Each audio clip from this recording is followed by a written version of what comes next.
Ahojte priatelia, poslucháči. Vítam vás na podcaste. Moje meno je Janík a vedľa mňa prijala pozvanie krásna Monika Šenkelová. Ahoj Monika. Ahoj Janko. Ahojte a ďakujem za pozvanie. Monika, ja som ťa pozval preto, lebo sa venuješ niečomu, čo by stálo za zmienku a aspoň informovať našich poslucháčov, že tu niečo také existuje. A určite sme všetci v napätí, čo to je. Ty rada cvičíš, rada sa venuješ pohybu, svojmu telu a ukazuješ, vzdelávaš aj ľudí okolo. Tak nám teraz povedz svojimi slovami, čomu sa venuješ? No, takže moje meno je Monika Šenkelová a som fyzioterapeutka. Venujem sa prevažne teda ženám po pôrode, ale viac menej ja sa sústredím na tú oblasť brucha ako takého. Pracujem alebo učím pracovať ľudí správne využívať intraabdominálny tlak, to je tlak do dutiny brušnej. A tam patria aj pooperačné stavy v bruchu, teda po brušných operáciách. A nazvala som si to, tak po svojom si to volám, rehabilitácia brucha, ktorú považujem za veľmi dôležitú, tak ako, a ja to prirovnávam, k ortopedickým operáciám, napríklad po zlomeninách, keď vám dajú dole sádru, tak vás pošle ortoped rehabilitovať danú končatinu. Tak toto isté by sa malo diať aj s tým bruchom. Keď sa zoperuje niečo v tej dutine brušnej, potom to chirurg zošije, tak treba, daný pacient by mal ísť rehabilitovať tú stenu brucha, zmeniť tie stereotypy pomocou dýchacej gymnastiky, naučiť sa správne aktivovať hlboké stabilizátory a hlavne mal by vedieť, ako má doma fungovať, pretože aj samotné vylúčovanie napríklad stolice je veľmi dôležité, aby sa nenamáhala daná jazva, aby nedošlo ku nejakej, teda aby sa zabránilo nesprávnemu hojeniu.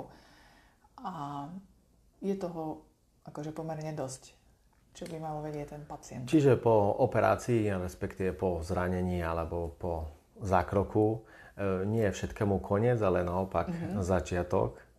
A v podstate teraz nám začínaš odhaľovať to, čo veľa pacientov nerado počuje, že sa potrebujeme zapojiť do tohto problému alebo stavu hlavne my sami. Čiže pacient nemá byť odkazaný len na toho doktora a pasívne príjmať informácie, ale tým cvičením sa musí aj sám aktívne zapájať do toho ozdravenia svojho tela. No, mňa to ľudské teličko samo veľmi fascinuje, pretože ja to vidím, moja dennodenná prax mi to len stále potvrdzuje, že ono aj má tú schopnosť takú regenerácie rýchlejšej aj toho samoliečenia, aj sa chce dať do poriadku, keď je správne vedené. A nie všetko sa dá riešiť medikamentoznou liečbou alebo operatívne. A ja som zastanca toho, že ten prístup taký z tých všetkých strán, že keď treba, tak áno, aj tá operatívna terapia, alebo potom medikamentozná, ale aj tá rehabilitačná, alebo viac menej zobrať to ako keby zodpovednosť do vlastných rúk a začať niečo sám so sebou robiť, tak to je aj v rámci prevencie bod číslo 1, pretože veľa tých operácií, veľakrát naozaj je to vidím, je zbytočných, lebo keď sa nevie pracovať s tým teličkom a my ako ľudia nemáme ten manuál pri narodení, tak potom si prejdeme ako keby na sebe, musíte niekedy mať tie stereotypy odžité a urobiť tie chyby, aby ste došli k tomu, že toto som nerobil správne. Ale keby sme boli poučení od začiatku a viacej by si to ľudia uvedomovali, tak už samotným dvíhaním sa z postele, dvíhaním ťažkých predmetov zo zeme napríklad, alebo ako fungujem samotnej posilovni alebo vo fitku, tak už tam by som to robil vedomo a tak by som zabránil niektorým patológiám, ktoré môžu nastať. Čiže tam sú dva faktory. Jedna je tá edukácia toho samotného pacienta alebo človeka, ktorý by možno predišiel tým zraneniam. A druhá vec je aj to dodržovať, nebyť príliš lenivý. A ako vnímaš ty svojich pacientov alebo ľudí, ktorí prídu, sú vytrvalí? Alebo mávaš aj takých, ktorí proste povedia, že nie, na to nemám, ja som príliš lenivý? No, ten môj koncept, to má metodika Correct Body System, je o tom, že ja v podstate danú pacientku naučím zapájať svaly, ktoré to telíčko má a sú k dispozícii, len keď oni nepracujú v tej prvej línii, tak ten mozog ich ako keby vytiesnal zo svojej réžie a nedáva tam tú energiu a tak ďalej. A my to potrebujeme dostať zase do života ako keby. A toto ich dokážem naučiť, aj všetko zaktivovať, čo sa týka tej lokomócie, ale potom už naozaj to gro je na tej danej pacientke a ona to má cibriť a dostať do života, ale má si vytvoriť ten návyk. Ako náhle nemá vytvorený ten návyk, tak tá činnosť nemá čas sa zautomatizovať, lebo všetko nové, čo sa my učíme, napríklad aj nový pohybový vzorec, nový jazyk, nejaká nová činnosť, musí najprv zaznamenať mozoček, to je zadná časť mozgu, a tá činnosť sa má opakovať, kým sa nestane automatická.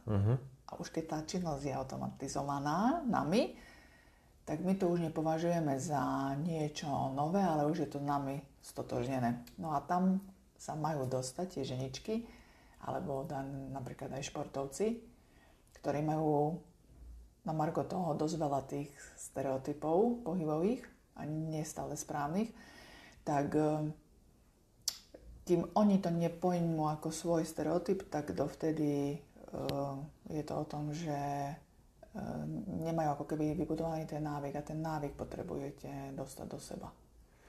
Skrátka, treba zo začiatku sa tomu viac venovať, áno, mať to na pamäti, opakovať to, kým človek nevybuduje si k tomu ten návyk, ako hovoríš. No ale tam je to ešte, by som povedala, o tých vlastnostiach. Trpezlivosť, vytrvalosť, hej. A keď toto ako keby nemáme v sebe, tak niektorí sa do toho potom nutia. Ale to nie je veľmi... Určite ten cieľ, alebo to, prečo to robíme, aby sme v tých ťažkých chvíľach, keď sú tie dni také, že tá psychika je nižšie, aby sme sa k tomu vracali. Áno, tak je to. Ale tak každý deň je nejaký a nie stále sme naladení na to, alebo môžete prechádzať nejakým stresovým obdobím v živote. Hej, a vtedy máte iné priority, tak nebudem riešiť, že či som si dobre sadol, ale som sa dobre dvihol z postele napríklad. Jasné. No a ty si bola pred pár rokmi na prednáške u nás v Kron klube na edukačnom stretnutí a tam si rozprávala v podstate konkrétne o tých pooperačných stavoch, čo sa týka brucha, keď nám robia chirurgovia chirurgické zákroky, odstraňujú rôzne časti čreva. A ako konkrétne týmto pacientom tvoje cvičenie pomáha? No dovolím si povedať, že po tých operáciách brušných alebo po resekciách črevných, kde patria aj tie diagnózy, Crohnová choroba, tak mám pomerne dosť tých pacientok. No a ja som si všimla, že tá stena brucha, jednak tým, že tam bol vykonaný zákrok, tak sa tvorí tam jazva. Každé to tkanivo už je tým pádom menej cenné a predstavuje to pre organizmus locus minoris, to je miesto oslabenia. Keď je daný pacient alebo pacientka po operácii, tak vtedy si vytvára ako keby také ochranné mechanizmy, aby tú danú oblasť chránil, lebo tam je to zdroj bolesti napríklad, hej? Lebo všetko, čo sa hojí, tak sa môže hojiť cez bolesť. Ale nie je to pravidlo. Ale keď už je nastavená v tej protibolestivej polohe, tak sa vytvárajú aj nesprávne stereotypy ostatných častí toho telíčka, napríklad aj chrbtica, tam sa môžu potom vytvárať nejaké blokácie alebo spazmy. A už nastáva ako keby nesprávny pohybový stereotyp a sú isté časti svalov v preťažení, isté, ktoré sa nezapájajú, čiže je tam istá disharmónia. Ale potom aj ten samotný zákrok, kde bola vykonaná operácia, potrebuje kvôli vitalite vnútorných orgánov pracovať, pretože vnútorné orgány majú mať svoju ako keby mobilitu, ktorá po tej operácii je značne obmedzená. A tou dýchacou gymnastikou, ktorou vlastne ja učím aj robíme, tak jednak pracujete s tou jazvou a rozdýchávate pomocou bránice vnútorné orgány aj samotné pľúca a bránica ako hlavný nádychový sval. Ona svojím pohybom, tým, že vytvára prácu piestu hydraulického, tak ona pomáha aj pri tom lepšom hojení. A v dutine brušnej máme veľa lymfy, lymfatických uzlín a tie tiež potrebujú na to, aby odvádzali tie toxíny, aby tá lymfa prúdila, potrebujú pracovať. Čiže ja vidím v tom veľký prínos aj benefit aj pre samotného toho pacienta ďalej sa zaradiť do toho života, ale to je spätná väzba všetkých tých žien alebo tých pacientov, mužov, športovcov, nešportovcov, ktorí mi prešli rukami a ktorí naozaj chodia do nášho centra, lebo sami to potom mi dávajú taký ten feedback, že keď som začal s tým dýchaním a som začal pracovať, tak aj to hojenie rany bolo oveľa lepšie, aj som sa lepšie zaradil potom do života, aj tá rekonvalescencia bola v porovnaní s ostatnými operáciami, keď to majú s čím porovnať, je oveľa lepšia. Čiže hovorí, že po zákroku, ako náhle to je možné, začať zapájať to cvičenie, aby to hojenie a následná rekonvalescencia bola rýchlejšia a aby sa aj to telo v podstate po tom zákroku dostalo do pohody alebo do tej kondície, ako bolo predtým. Možno, že ešte lepšie? Áno. A keď sa to dá a nie je to akutná operácia, tak je vždy ideálne sa pripraviť na tú operáciu. Áno. Aby sa to, čo sa má, aby sa zaktivovalo a potom už pacient doma po tej operácii vie, ako sa má sám o seba starať, ale to je aj v tom ponímaní, ako fungovať bežne v tej domácnosti. Lebo vy, keď prídete domov zo nemocnice, tak je tam kľud na lôžku, ale ten kľud na lôžku neznamená, že non-stop sa leží, teda ak není taká diagnóza. Čiže tam patrí aj to umývanie zubov, idem si niečo robiť jesť. Áno, tak základné životné a hygienické návyky. Jasné.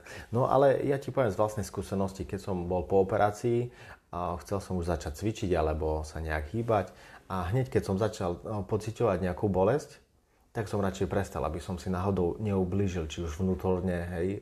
A častokrát nám doktori prizvukujú žiadne cviky, žiadne extrémne pohyby sa neodporúčajú. Takže ako my pacienti vieme, kedy je dobré už začať cvičiť, kedy skončiť, alebo vedieť tú mieru. Bolesť, keď nám niečo signalizuje a je to v rámci hojenia, tak ja stále aj hovorím, nikdy nechoďte ako keby proti sebe. Všetko intuitívne, ako vy zvládate a tolerujete, tak nemali by ste sa samozrejme presilovať, lenže stále hovorím, že tá spolupráca toho chirurga a napríklad fyzioterapeuta by mala byť prvorada, pretože ten chirurg je nado mnou a on povie, 5 až 6 týždňov je kľudový režim, kým sa nezhoja fascie napríklad, lebo oni toľko sa hoja, dajme tomu, a vy sa nenamáhate, hej. Lenže tých 6 týždňov vy máte doma fungovať, ale to tá terapia rehabilitačná, to nie je ani tak o klasickom cvičení, to je o tom poučení pacienta, ako má fungovať. Čiže je to veľmi také individuálne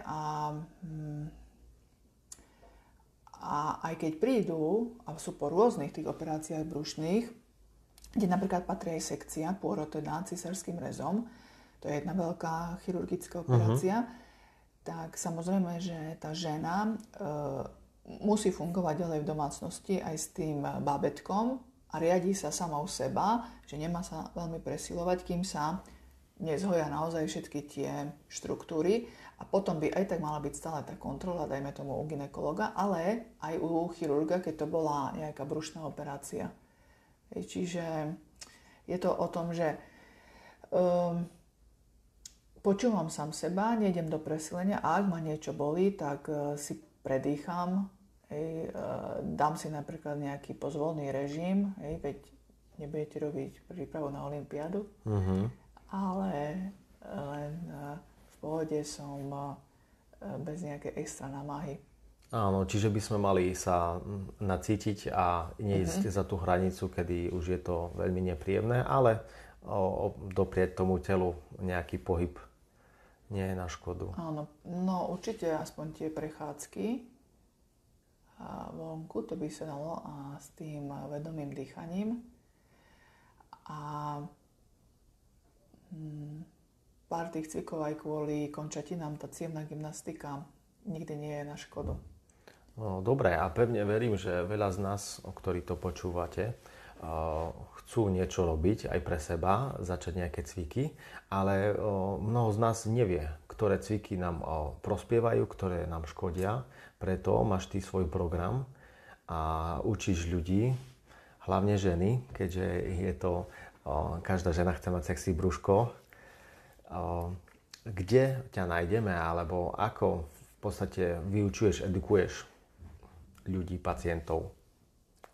Tak robím tzv. Kurzy, ktoré pozostávajú z 5 dní, 2 hodiny denne, čiže dokopy to je 10 hodín, to je taký basic kurz a tie kurzy robím v rámci celého Slovenska, chodím do daného mestečka, tam som potom týždeň, mám skupinku, s ktorou pracujem, ale to centrum rehabilitácie mám v Košiciach, a kde robím aj kontroly, konzultácie, no a ešte robím semináre alebo tzv. Prednášky. Keď ma niekde pozvú, tak idem, to je taká 3-4 hodinová záležitosť.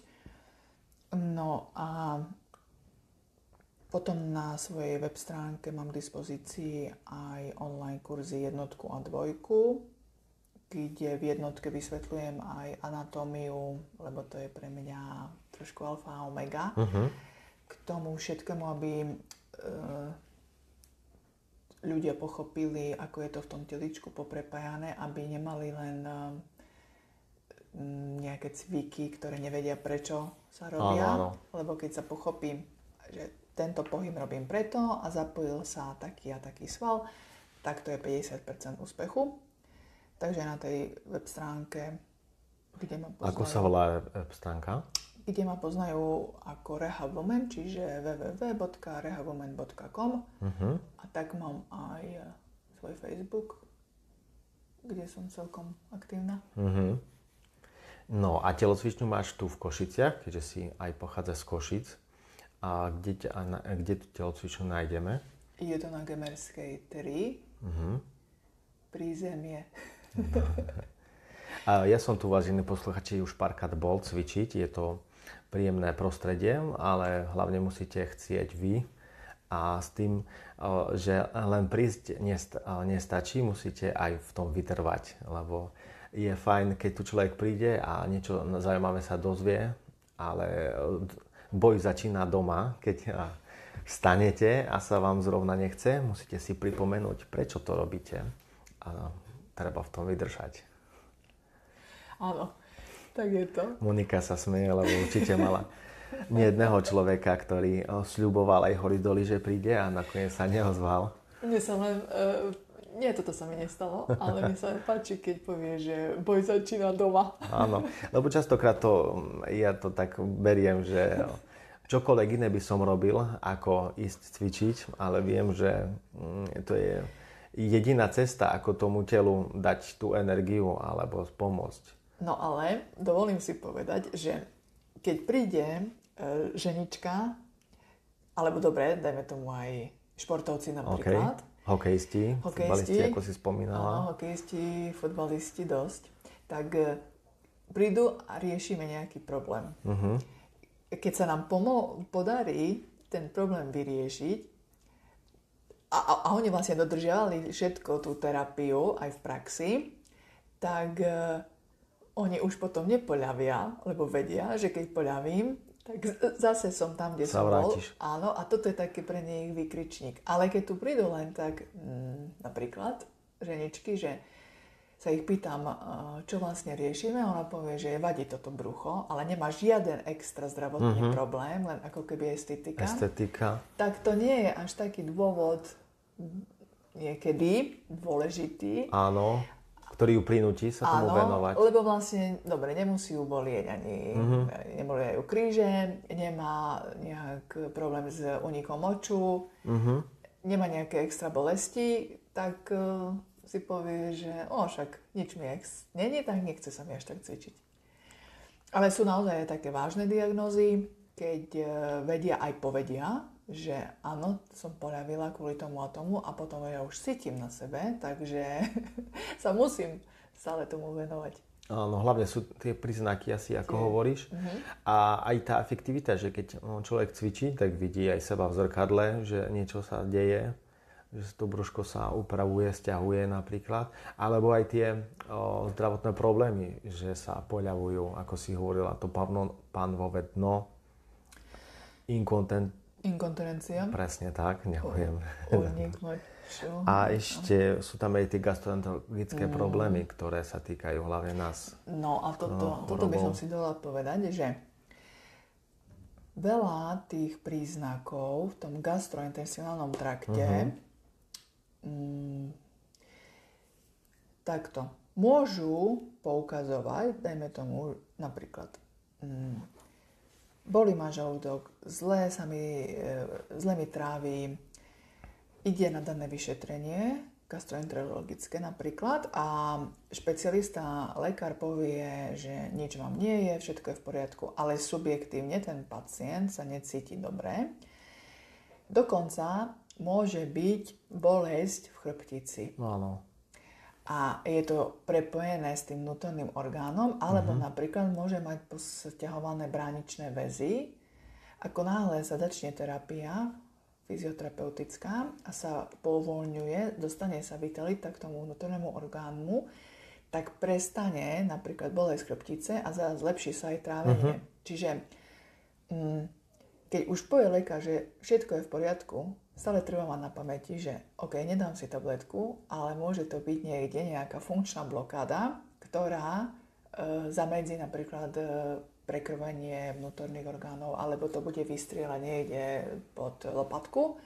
A nemusí byť ani blokácia v lopatke, ani v tom stavci, ale v tom našom telíčku je tak všetko úžasne poprepájané, že ja sa stále na to pozerám tak holisticky, že nikdy si nevytiahnem len jeden daný orgán, že tak tu je problém a keď není problém, tak vlastne... Všetko so všetkým súvisí. A niekedy tá bolesť môže byť nepriama a nemusí práve byť ten problém, odkiaľ tá bolesť pochádza. Presne tak. To je potom ťažké, že my pacienti sme už takí ako detektívy, patráme po príčine a všetci doktori nám povedia, tu ste v poriadku, všetko je v poriadku a tu bolesť stále máme. A potom veľa tých ľudí, pacientov, skrátka sa s tým len zmierí. Áno, ale treba si trošku pozrieť aj to, ako ten daný jednotlivec žije, či nemá náhodou na seba naložené veľa, či není v strese niekde, či proste všetko beží ako má, lebo už potom len na tom telíčku sa to môže len ako keby odzrkadlovať, ale povie, áno, mám toho veľa, nie som teraz vôbec v pohode, prežívam ťažké obdobie a mám problém s trávením. Ale pritom ten žalúdok ani nemusí byť nejak extra chorý, dajme tomu, ale bude oslabený energeticky, lebo je to moja slabá časť napríklad a tam sa to všetko bude prelínať a korešpondovať potom tie problémy.